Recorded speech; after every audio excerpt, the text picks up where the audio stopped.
Another shortcut is that we get sold because we don't have enough information or enough time to seek out all the available information, right? The infomercial thing, right? Yeah. I mean, we just kind of fall prey to this. You need this in your life. This is why it's a good deal. Go ahead and do it.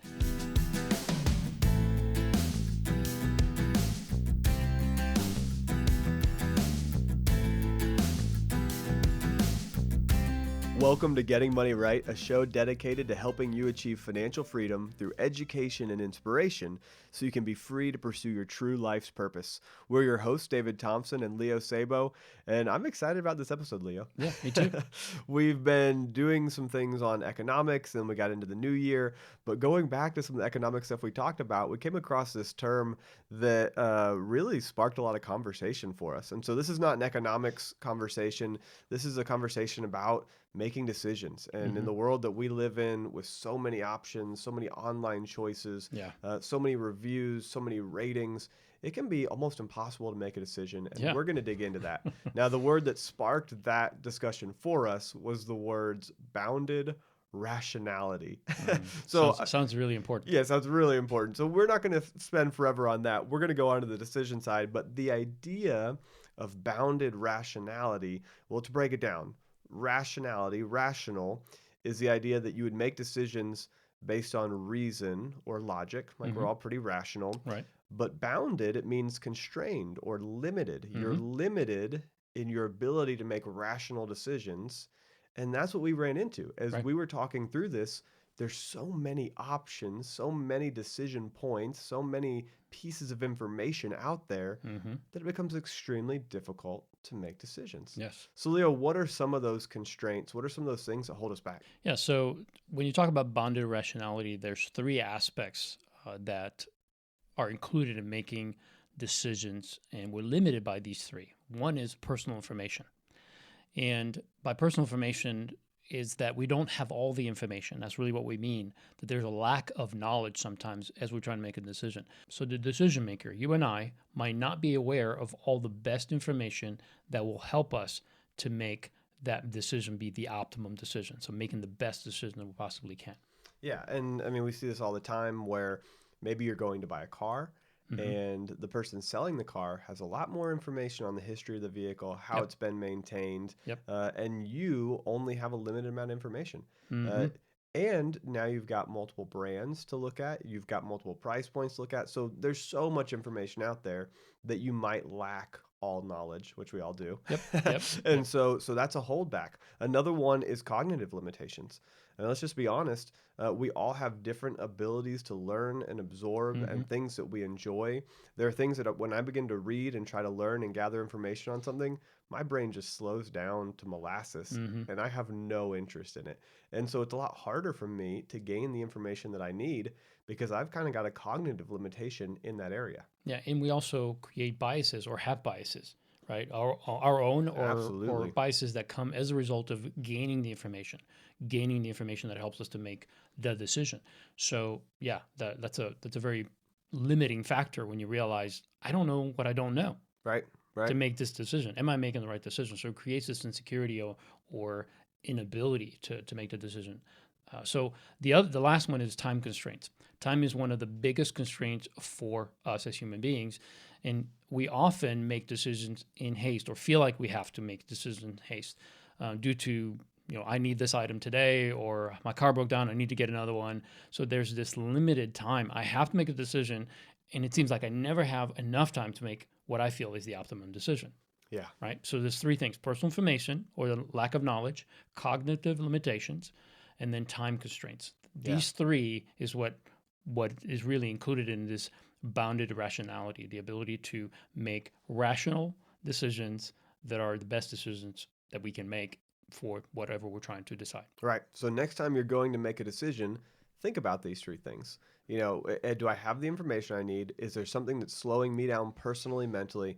And am I making this on a quick timeline Mm-hmm. for a reason that I don't really need to? Do I feel like it's an emergency when it's not? Usually, people are going to act in their own best interest. Mm-hmm. Usually, people are going to do things that will increase their happiness. Usually, we're going to do things that are logical and Right. rational. But unfortunately, some of these biases and other factors, they conspire against us. This bounded rationality occurs, and it causes us to make bad choices that go against the things that we even want. Mm-hmm. We have a desired outcome, we have a plan. I walk into the store and I say, okay, I'm going to spend $200 on this product Yeah. today, Yeah. but I'm not going to spend more than 200. I've got my own personal limits that I come in with. But as I begin to learn and find out things, and I talk to the salesperson, I find out that there's no way I can leave the store for just $200 today because Yeah. I need to add a warranty and I need to add extra parts over here and I need to pick up this extra piece to install the piece. I mean, whatever it is. Mm-hmm. And so these are the things that we're dealing with where we're not able to fulfill our desires and get a level of satisfaction, and that leads us to a frustrated point. And so what are some of the shortcuts, Leo, that we tend to lean towards when we run into this? What are just some of the basic shortcuts? Yeah. So one other thing I want to say before I answer that question is I think that, in fact, I know that all of us deal with this on a day-to-day basis because we're dealing with making decisions and making sure that we stick to a certain plan, right? So if we make a budget, we know what our constraints are. We know how much money we have in these areas. So it creates this frustration, I think, in us when we're not able to make the money provide the things that we want or desire or even need, right? So if I set aside a certain amount for, let's say, maintaining my home, but then something breaks and now I'm under the pressure of I don't have enough or I have a limited amount and I think I have enough to, let's say, replace this water heater. I've got $400. But then I start looking at water heaters and I realize, okay, well, the water heater I had is a 40 gallon. I need a 60 because we tend to run short. So now I'm starting to look at all the options, right? And before I know it, this $400 seems like a ridiculous amount to spend that I'm going to need twice that to be able to get a decent, you know, what I think is the value that I need. Right. So this is something that the reason we're bringing it up is because it's something that we deal with on a day-to-day basis. And I think more than we even realize that every decision we make has this built into it. And when I'm coaching someone, especially a couple, in their personal finances and helping them to come together, create a plan, and then live that plan out, this is usually where the stress becomes very real for them, is because they have this perception of what they would like to do, and then the reality of what they actually have to do, Right. right? And usually, what ends up happening in our meetings, so past the creating the budget phase, is that they come back with things that have happened. We went over because, and what I'm usually hearing is this bonded rationality. They've tried to create these decisions or make these decisions, I should say, to stick to the plan, but it seems like it's impossible. So I do think that there are ways that we can come to a solution. Obviously, if we only have so much to spend, right, we have to Right. figure out a way how to make that work. Right. And regardless of how much pressure we might have, we need to really diagnose that and find what do we really need, because there is an adequate product, an adequate um, whatever it is that we need that's going to meet what we have as far as the financial side. If I only have $200 to spend on the item, then there's got to be an item out there for $200 that's going to satisfy the basics of what I need. What we need to be careful of, though, is that the biases and all those Right. things that come Right. in, the things that you talked about, David, that there's so much information that we get today and so many options that doesn't make us feel like we cannot do that for $200, Right. Right. right? And Yeah. that's really the key. That is the key. That's the key, because if we don't solve that problem, then we're constantly going to be chasing what we think is the real value, when the real value can be had at $200. Right. We think the real value cannot be had for less than 400. Right. See what I mean? And I think that's the struggle that we need to understand, Yeah. and understand that it is a battle that we fight every day.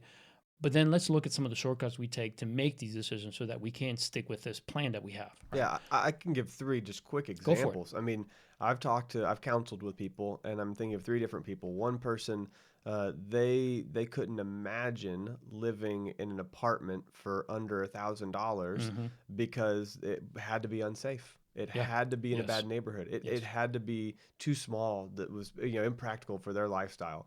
but $1,000 was their limit, Yeah. and they couldn't get past the bias of living on less than $1,000 for their housing. I talked to another person. We walked through their spending on food, Mm-hmm. and the bias was, oh no, I have to have organic, or I Right. have to Right. have the premium brand, or I have to have this, and they were overfilling their basket with expensive produce, expensive products. That hey, when you have the margin, Mm-hmm. go for it. Like when you have it in your budget to do that, that's wonderful.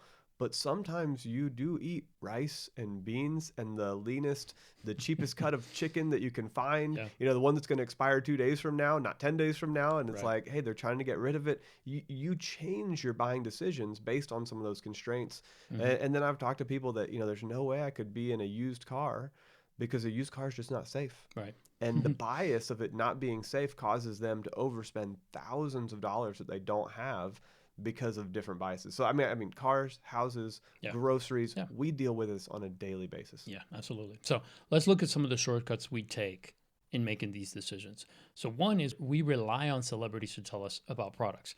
I mean, if you think about any kind of TV watching you do, you're going to have a celebrity tell you either about life insurance or about reverse mortgages or whatever.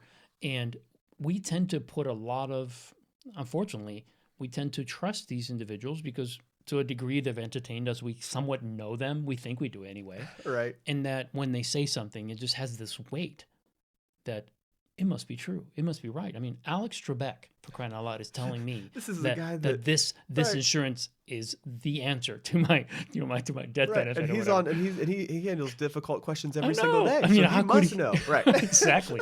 It's ridiculous for me even to fight against that that mindset. That So yes, celebrities is one of those things that we allow them to influence us in making those decisions. Yeah, I had a cup of tea yesterday that was given to me by a friend who bought it because a celebrity recommended it. And they said, hey, the celebrity told me this is the best tea in the world, so I bought, a pound of it and I want you to have some. And I was really grateful. I enjoyed it, but it just reinvigorated that thought in my mind that, man, who we listen to and who we allow to be influencers in our life really matters. Now, in this situation, it was a great product. It was a great tea. So I'm not giving that a hard time, but it just showed, man, if you're paying attention to people that sell a lot of product, you're going to end up buying a lot of product from them. So be aware of who's influencing you. Be aware of what magazines you're reading. Be aware of what you're watching on television. Be aware of what thought leaders or celebrities you're following, because you're going to absorb from them. And if you're listening to leaders who are selling you things that will help your life, that may be really beneficial. If you're listening to leaders that are going to sell you garbage, you're going to add garbage to your life, not even realizing it. Right. And I see this happen in my own home all the time. Things that I'm like, oh, I didn't even realize I bought that book because I heard it from 2 or 3 different leaders. And I consider them, celebrities. Maybe the average person wouldn't, but these are the people that I look up and revere in my mind. And I heard about that book 3 times. Okay, I'm going to buy it. Right. I heard about this product over here 3 times. Yeah, I think I'm going to buy it. So be aware of who you're absorbing from, because a shortcut is that we rely on celebrities and people that we see as famous or important all the time for our products. Yeah. Another one is that we, for instance, may never start investing because of the difficulty of starting, right? Right. It's so hard to start. I don't even know where to begin. I don't know how to invest. So that's a shortcut to a decision that must be made, right? We just say, nope, it's too hard, too difficult. When really, once you set it up, and you can get help to do that, by the way, you can get an automatic enrollment. You can do a once a year, 1% increase every year so that you stay on track. So there are ways. We just have to be aware that we're taking shortcuts. Yeah, it's amazing because one of the shortcuts is I'm just not going to do anything because moving would be difficult. Right. So my shortcut is to not do anything. Right. And that hurts us in the long term. And that's why some employers have instituted just an automatic enrollment across all of their employees to be invested 1% additionally each year. Yeah. Because that slow move by the employer causes the employee not to feel the pain, and it ends up helping the employee over their 30-year career massively. Sure. But they felt very little pain, and they wouldn't have done anything because the shortcut was, well, I'm just going to sit here and not do anything. It's too hard. Information overload, I'm going to stop. Right. Yep. Good. Another shortcut is that we get sold because we don't have enough information or enough time to seek out all the available information. Right? The infomercial thing, right? Yeah. I mean, we just kind of fall prey to this. You need this in your life. This is why it's a good deal. Go ahead and do it. And we don't take the time to really say, do I really need this? Is this the best product for me? We don't take the time. We just kind of, okay, I need it. It sounds like a good idea. And we get sold. Yeah. And we spend money that we typically shouldn't be spending or not on those products. Right, right. You know, I've had some situations. Actually, Ashley and I bought a TV fairly recently, and I remember being a little bit frustrated because I went to the salesperson Mm, to get sold mm, because I psychologically wanted to feel like I was yes. getting a good deal. Yes. Because I'm about to make, I think it was like an $800 decision, Yeah. somewhere You in want to that make sure it's a range. good decision. Feel And good about it. yeah, and I was expecting the salesman to help me feel better about that decision. You know, like just tell me why this is the best product, the best brand, Yeah. the best version. And he didn't do that for you, did And he? he didn't do it for me. And I felt so unsatisfied. And I think it's such a psychological thing. So be aware. Sometimes you get sold completely unknowingly. Mm-hmm. Sometimes having a really good salesperson introduce you to the true value of a product and introduce you to really specific niche brands or niche ideas, that can be beneficial because it Mm-hmm. helps you feel that satisfaction. But you've got to realize Yeah. getting sold is Right. often a shortcut, and it doesn't always, it's not even usually the best method Right. for ending up with a product. I would agree. Another one is that we use rules of thumb to make decisions. For instance, we stick to brands, right? Brand names are Yeah. really the only way to go. You buy anything else, it's substandard. It's it's not processed right. Whatever biases we have toward that, we tend to do that. Also, we tend to do what other people in our lives do, Yeah. what our parents use or do, and how they make decisions. Um, Also, other things that influence us is like buzzwords like organic, non-GMO, no gluten, healthy alternatives, sugar-free. All those things impact Yeah. us, and those are shortcuts to really understanding what's best for us because it's easy. And I think one of the things that we don't even realize, but every decision you make, you get up in the morning, you have a certain level of energy. Every decision you make, this has been proven, by the way, that every decision you make takes a certain amount of energy and cognitive ability. So the less decisions you make, the better off you are, right? Because you have more energy to do the stuff that really matters. So sometimes you have to also look at this and say, again, this is veering off a little bit, but just to say that realize that this is affecting you almost on a physical and emotional level because you're making these decisions. So sometimes a shortcut is, I don't want to do all that thinking. Right. I just want to get the item. And if the celebrity says this is it, I'm buying it. I don't care. Right. And that could be detrimental long term, right? Especially if it's a big ticket item. So it's just being aware of this. Really, it's not that we have the solutions for it. It's becoming aware is part of the solution. Yeah, absolutely. Right? Absolutely. And it's funny because, you may get to that place where the buzzword of low fat because you're on a diet and you think, oh, low fat's what I want. Mm-hmm. But then usually, foods that are packaged and processed that are low fat yeah, not have good for more you. sugar Yeah. or they have more sodium. I mean, you're going to see, oh, this is a low sodium brand, but it has higher this. I mean, it's so interesting because we get caught on, oh, well, it must be healthy because it's low fat. It must be healthy because it's organic. It must be healthy because it's non-GMO. Yeah. And you can have non-GMO candy bars. Like, hey, it's not healthy. I mean, it's a candy bar. It's a candy bar. Tastes darn good, but you can't have it for lunch and dinner all the time. Right. So just be aware of the rules of thumb that you might be relying on.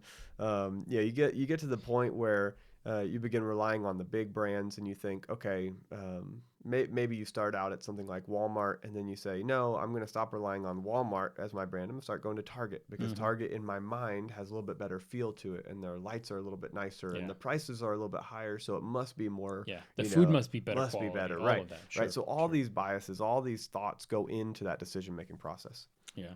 So recently I purchased another vehicle, a truck. And what I didn't know was that when I purchased a truck, what I didn't know is that there were inherent problems with this design, this engine. And so over the last literally 3 months, I have been working on the issues that this manufacturer has created.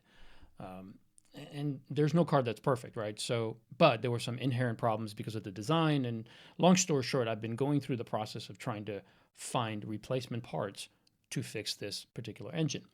And it's so amazing watching myself go through this process because as I was thinking about this podcast and us doing it, you and I talked about this before we started recording, but it's how I've been processing through this information and how this particular topic has influenced the way I process through what I need to what, because I have a budget on what I want to spend. Right. And it seems like no matter what the budget you set, it's always challenged, right? I want to spend $400 on rebuilding these cylinder heads, for instance. When you take it to the machine shop, before you know it, it's going to be a $2,000 replacing the heads because they cannot be fixed. Wow. So now it's like, okay, but is a $2,000 set of heads, cylinder heads, good? Well, as I started doing the research, I realized these inherent flaws, some of them were fixed, but now all the castings are made in China, and everybody says they're no good. So they have to go to a machine shop. So that means there's an extra cost to machine them and put better valves in them. So, I mean, I'm reading literally for days trying to figure out, because I don't want to do this again. I'm rebuilding this engine. Right. I do not want to do this job. You're already rebuilding it. You don't have to do it again. I don't want to do this again. I mean, pulling an engine out of a truck, breaking it down, and then putting it back together. Talk about a jigsaw puzzle, right? And so you do not want to do this job again. And so I am faced with all of these, I feel almost insecure. Like I'm reading, the more I'm reading, the more insecure I feel, because there are people that are giving me information through forums, through manufacturers of different products and all that. And I'm taking all this information and trying to figure out which is the best for what I need. And I'm limited as far as the financial part. I don't want to spend thousands of dollars. So what's the best decision? And this is really what we're talking about. I'm just giving one example, but we all face this on a small scale and sometimes on a very large scale. And it could literally paralyze you. And you almost never feel, this is the sad part, you almost never feel like I made the right decision. I think more and more the way we make decisions, because there's so many options. We have Amazon, we have Walmart, we have all of these different organizations that can give us 20 different types of, for every product, or 100 different types. Right. And now you're looking through this, and every time you look, there's almost like an upgrade to everything. Right. And as you look at the upgrade, you're all of a sudden you're thinking, gosh, I thought about buying this, but now that I know these other options are available, I don't think the one I thought about is even adequate. In fact, if I buy it, I know it's the wrong thing. And you go from this is what I need to I don't even know if I'm buying the right thing, and I'm spending twice as much as I originally thought. So this is the dilemma. This is what we're facing. And I think today, because of the technology, because of the information, because we are in the information age, we are more crippled in making decisions than we ever were, because we have so much information, less time it seems, right?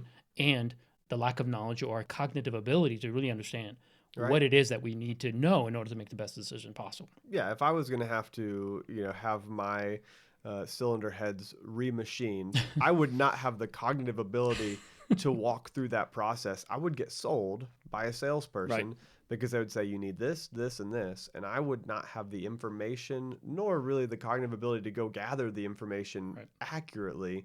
And I'm going to rely on the salesperson. Yeah. So at the end of the day, very true. Now I'm relying on the salesperson. So now I've got to figure out, well, which company has the most honest salespeople.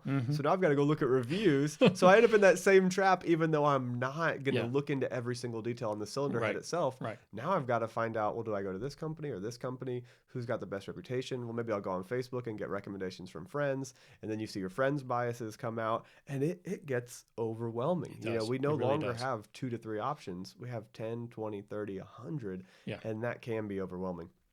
All right, so let's talk about a few of the solutions to this problem, Leo. Yeah, we kind of stirred ourselves up. Yeah, stirred up the ant nest, so to speak. So let's see if we can provide some solutions. Yeah, so you're on Getting Money Right? You're listening to the podcast, so you know that the first solution is going to be to have a budget in place. Right. You have to put some limits somewhere, and you have to have a plan. And so at the end of the day, if you only have $1,000 for rent, then that is going to eliminate a ton of choices right off the bat. Right. And now you're looking at somewhere between $600 a month and $1,000, and you have a $400 range instead of a $5,000 range or whatever. The world will offer you a lot of solutions. So start with a budget, then build some margin into your finances, because there are going to be some things that are unexpected. Sure. So you do need to have that budget keep your finances below your means, 10, 15% savings somewhere in there, so that when something unexpected comes up, you are not doubly frustrated. Because you're frustrated when something unexpected comes up, when you have to buy something you don't expect, you don't feel like you need, but at the end of the day you do need it.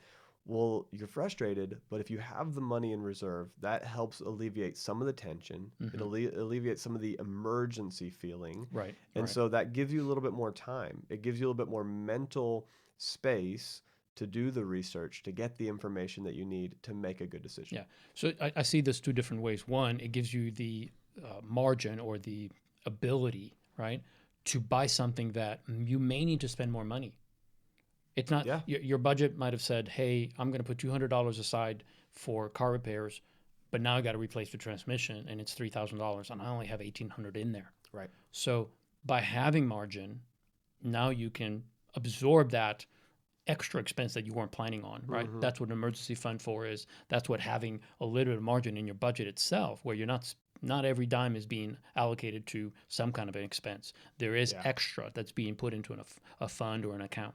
So that's one thing. The other one though is that it gives you the ability to then look at the expense and say, okay, because I have this much, how do I make the best decision, right? So it really gives you both the ability to stretch if you need to, but Yep. also to absorb and stick to the budget when you know you can't Right. go beyond it, Right. right? So it is really a crucial thing to have a plan. Without it, I think not only will you be sold, but you'll consistently spend way more money than you have. Yeah. And this is where debt becomes unmanageable for most people, is because they feel like they need to make decisions quickly to the level that is going to provide the satisfaction and the value that they want. And unfortunately, without a plan, sometimes that number just skyrockets, right? Yeah. Because there's nothing to say, well, is it 200 or is it 400, right? It's automatically, what's 400? Right. There's no 200. Right. Whereas a budget at least says this is what you have. Mm-hmm. Find a solution at this price, Mm-hmm. and I think that's a very very important part of it. Yeah. So another important solution to this is to be aware of who you're allowing to speak into your life. Mm-hmm. And so if it's celebrities or influencers or friends, be aware of the people that you're letting speak and be aware that it's opinion.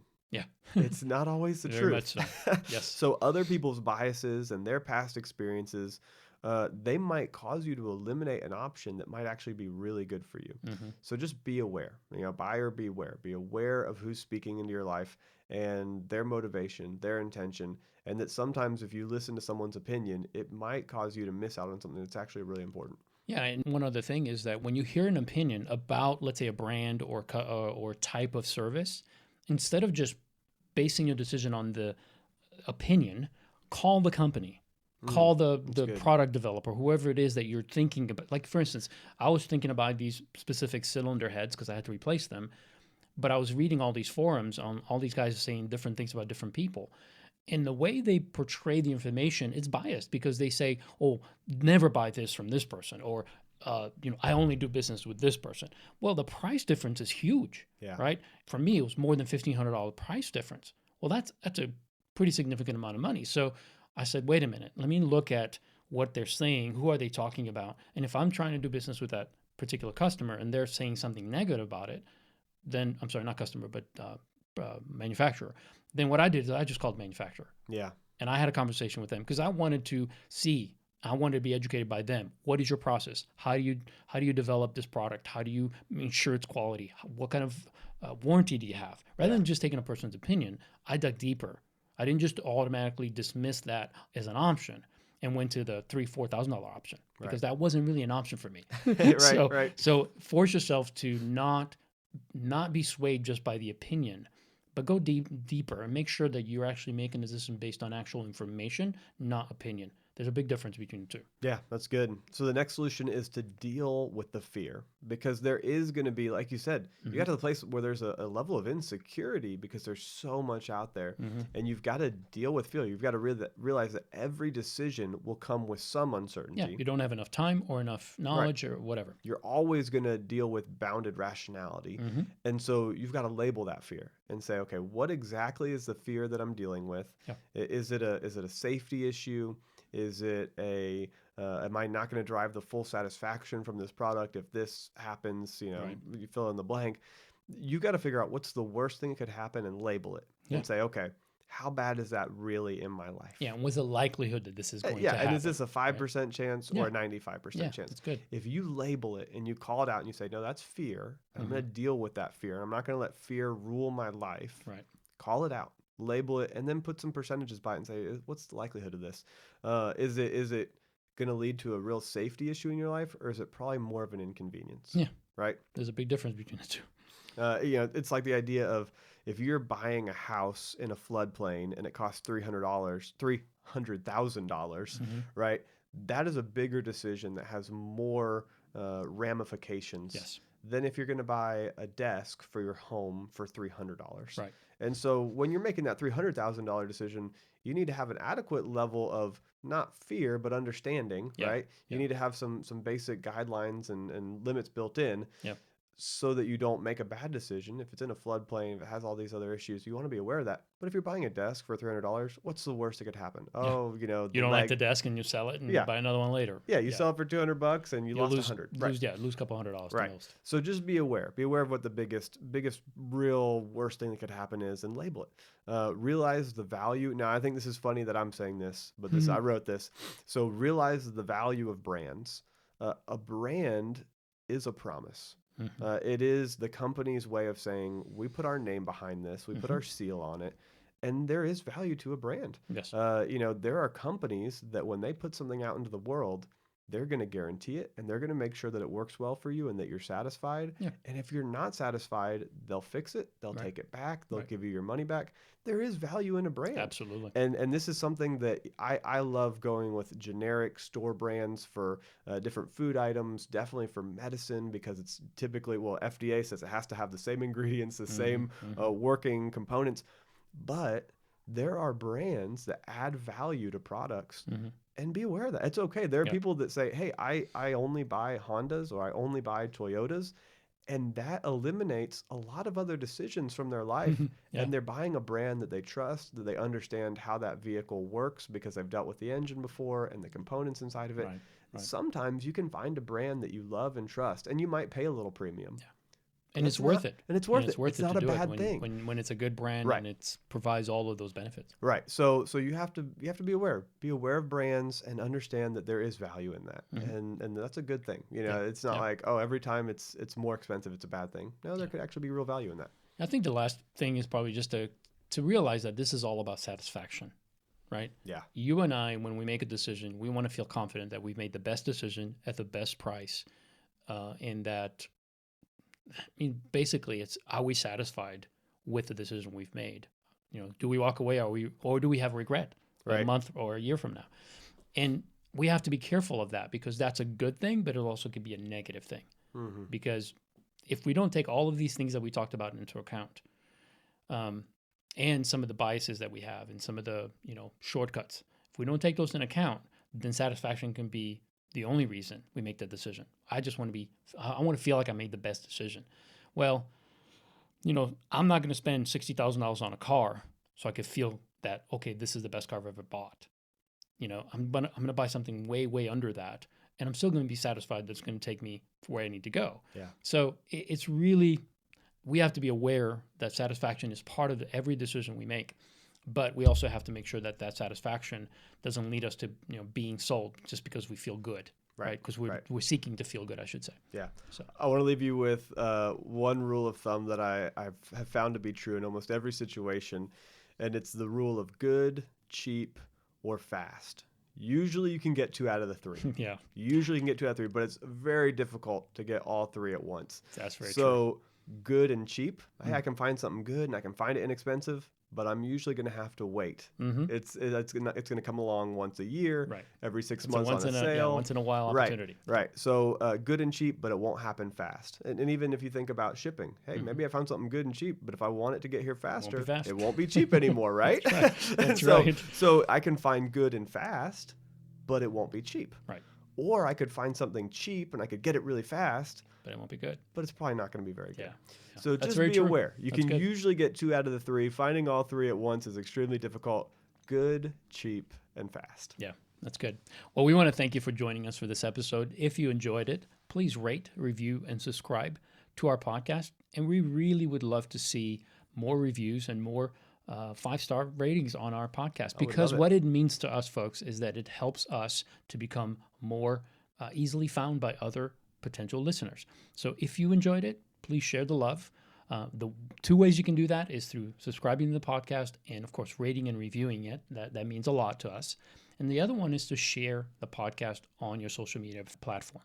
Wherever you spend your time, whether it's Facebook or Instagram or Twitter, we do post our podcast on there. So when you see it, would you just share it? Pass it on to others, to your group of friends and the people that you care about, and let them know about it so that they can also benefit. That we would love to share what we're doing, and we would love to see more and more people come to have access to this information. So please take the time to do that. Take 2 minutes a day to go to iTunes or to podcast or whatever podcast service you use and rate and review us on there. We would really, really appreciate it. We would really appreciate it. You can also find the show notes to this episode and more content and resources at leosabo.com. We look forward to having you join us next time so that together we can keep getting money right.